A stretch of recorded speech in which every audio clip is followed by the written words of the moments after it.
There are letters written in love. There are letters written in grief. And then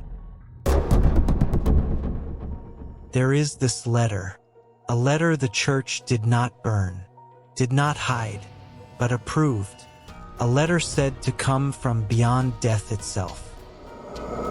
It was found among the belongings of a nun in Germany in the 1950s. And what it revealed was so disturbing that a bishop called it highly instructive for souls. Because the voice inside claimed to come from hell. Her name was Annie. If you believe forgotten warnings like this should still be heard, subscribe to Vision of the Saints. Because next story may disturb you even more than this one. In the mid-20th century, inside a quiet convent in Germany, a nun passed away. As the sisters sorted through her belongings, they found something unexpected. A bundle of yellowed pages, written in a trembling hand. No signature. No explanation. Yet the contents were so precise, so horrifying, that church authorities later approved it for publication. It became known as the Letter from Beyond. The nun who discovered the pages claimed they came through a dream. In that dream, she saw an old acquaintance, a woman named Annie, who had died years earlier in a sudden car accident. Annie appeared pale, distorted, tormented. She did not speak. She only handed her a stack of pages. When the nun awoke, the pages were lying beside her bed. The letter began with a single sentence.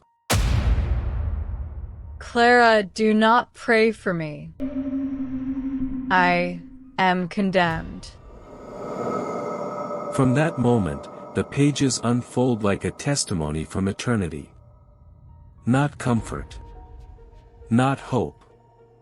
But the confession of a soul forever separated from God. Annie explains that she and Clara once worked together.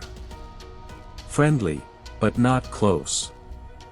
Years later, Annie died suddenly in 1937. When Clara heard the news, she offered Massachusetts. She received Holy Communion for her friend's soul. That night, she could not sleep. She heard noises at her door. And then, the dream. Annie describes her life. Her parents were once Catholic, but slowly abandoned the faith. No prayer. No confession. No Mass. Faith became something distant. Embarrassing. Almost laughable. She writes, My parents married out of obligation. At their wedding, a few drops of holy water were all that remained of belief.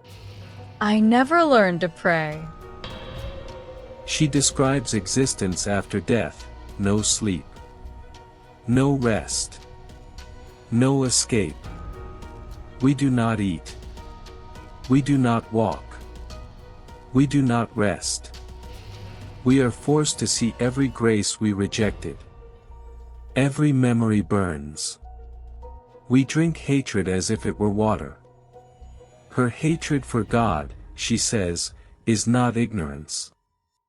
It is choice. The blessed must love him because they see his beauty. Souls on earth may love him freely. But we, who saw him as judge and rejected him, hate him forever. We cannot change. We will not change. She admits even lying is impossible. I am forced to tell the truth, even against my will. There is no grace here. Even if it were offered, we would reject it. She writes, All those who burn here never prayed enough. Prayer is the easiest path to God and the most decisive. I stopped praying years before my death. Before dying, Annie created her own belief. Reincarnation. No judgment. No responsibility. I made a God, she writes, far enough away to demand nothing.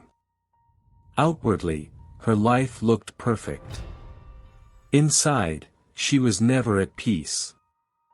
She once mocked hell. Held a lit match and joked, "That's how hell smells."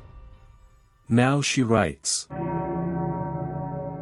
The fire is real. It does not burn the body, but the soul. And it never goes out. She admits something terrifying. She knew, before dying, where she was going. She felt one final grace. And she refused it. On the day of her death, she and her husband went for a drive. A beautiful morning. Then, a blinding light. In that instant, she cried out, not in prayer, but in fear. Then darkness. I awoke in light, she writes. I saw my entire life. Every grace I rejected. No remorse. No repentance. Only hatred. And then the words, "Depart from me." And I fell into eternal fire. As Clara finished reading, the pages turned to ash. At that moment, church bells began ringing, the Angelus. She fell to her knees and prayed. And she understood. Mercy exists, but only while we live. This is not just a story. It is a warning wrapped in mercy. Because what Annie lost, we can still choose. If this touched you, don't ignore it. Subscribe to Vision of the Saints. Because eternity is real, and tomorrow's story may be your wake-up call.